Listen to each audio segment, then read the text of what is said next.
When a whale dies and sinks to the bottom of the ocean, it can create a unique and complicated ecosystem that can last decades or even over a century.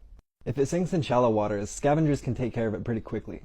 But when they fall to really deep depths, they can create an oasis of life in what could otherwise be called an underwater desert. The entire whale fall ecosystem typically happens in 4 stages. Stage 1 is called the mobile scavenger phase. Things like deep-sea sharks and hagfish feed on the soft tissues of the whale carcass. This stage is relatively short, it lasts about 2 years. And stage 2 is called the enrichment opportunist phase.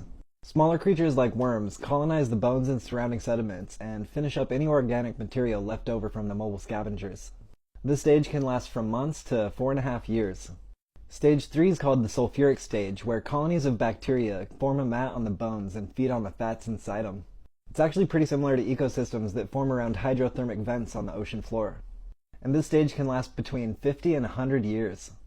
The 4th stage is a bit more speculative, and it's called the reef stage. Basically, the skeleton forms a semi-permanent structure just like a reef, and suspension feeders can latch onto the skeleton and catch whatever floats by. And what's really crazy is in 2014, a team of researchers from Plymouth University found evidence of some of the same stages on a late Jurassic ichthyosaur find. They found teeth mark on the bones, which is evidence of the mobile scavenger phase. And they also found 5-pointed bite marks on the bones, characteristic of sea urchins found in the enrichment opportunist phase.